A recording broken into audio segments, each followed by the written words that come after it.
Yo, what's up, everybody? They just released 7.11. I want to just talk about what it is because people are asking.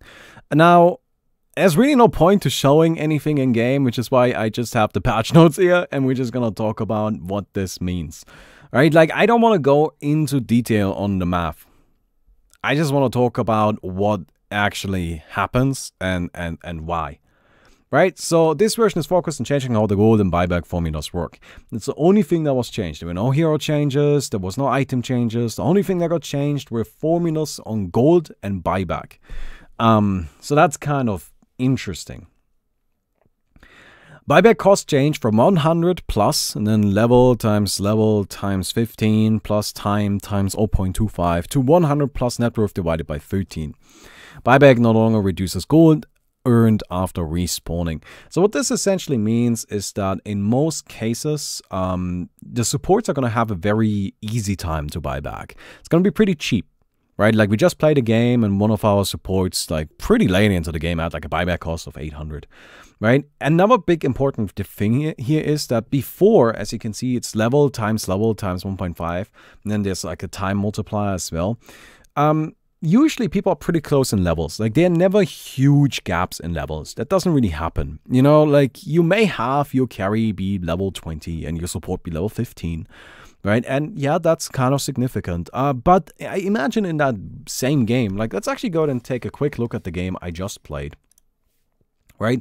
And in this game, I, as the carrier, had a net worth of 27,000, and our lowest level or lowest farm support had a net worth of 8,000, right? So that's almost 4 times as much, right? I guess let's say 3.5 times as much, right? That's a lot. That's a huge difference. Well, in terms of levels, like, I was 7 levels ahead, which is like, okay, yeah, right? So I do have a lead, clearly, but it's not, you know, that much of a gap. So this formula basically puts emphasis on, wait, where is it? There we go. This formula puts emphasis on making so that carries have a harder time buying back and supports have an easier time buying back. Then we have AoE gold for the losing team no longer scales with the overall team net worth difference, just the individual net worth of the dying hero. Previously, a core on your team dying really meant that a support on your team dying gave an increased amount of gold to the enemy. So the comeback component is now just dying hero net worth times 0.026 plus 70 divided by the number of killers. So something that people don't really know about how, like, I don't know, I guess people do know, but like, it's just one of the weird things about Dota. Assists don't actually mean anything. You just don't get any assist, like, gold. That's not a thing, right? Like, assists in the sense of you deal damage to an enemy hero or you disable them in any way or you have impact on killing them is actually completely worthless. The only way to get assist gold, which is what we kind of like, you know, associate with assists, is you have to be in radius. Like, you just have to be in a range around the hero. Doesn't matter if you contribute, you just have to be there.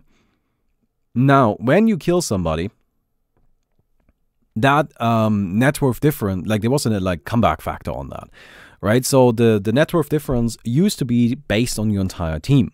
So if one team was ahead by 10,000 and the other team was behind by, well, like, would be behind by 10,000, right? Then any kill you get has that 10,000 net worth difference formulaed in. Now, this formula is based on the dying hero's net worth. Now, that makes a big difference in the first place because it's actually no longer strict about the net worth difference, right? It's no longer about actually being ahead in net worth. That doesn't matter.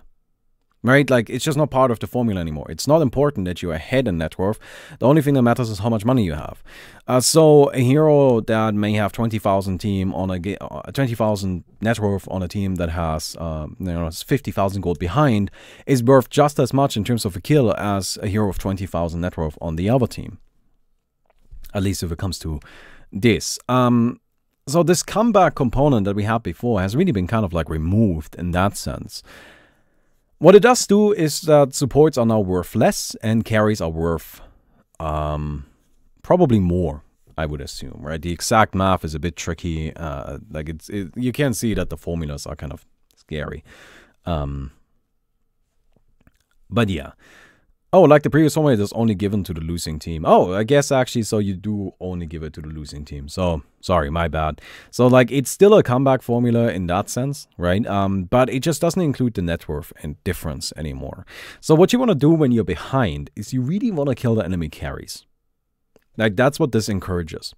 Like they're saying, when you're behind, previously your best play was to just bully the supports. You stay away from the carries and you kill the enemy supports, because the network factor is like the only thing that mattered, right?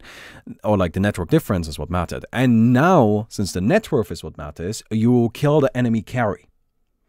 That's a pretty significant difference, right? I think you can tell. I like that. I don't think that, you know, bullying supports is a great way to kind of like encourage people to come back, right? I feel like you want to come back into the game, go ahead and take some fights and kill their carry. That sounds reasonable to me. You want to come back into the game, go ahead and find some supports and kill them in a way so they can't defend themselves, and stay as far away from the carry as you possibly can. To me, that's just like, oh, come on. That's a lot of bullshit, right? So yeah. What if this comeback mechanic affects OAA? Probably would. I don't know. Like, I actually don't think it's a bad idea to have it in OA. I actually like it. I think it's good. So the gold multiplier based on the dying hero's net worth rank change from a number to another number. Don't worry about this. This is just math. And then for preference, previous AE, gold formulas listed below. Right? So and then they kind of like explain how it works.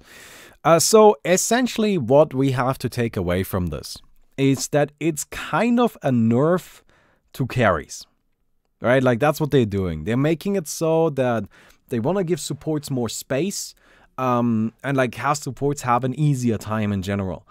They're giving them, they're making it so that first of all, you can now buy back for cheaper when you're a support, making it, you know, like a bit more rewarding to be a support, not just like have to spend all of your fucking cash on buying back.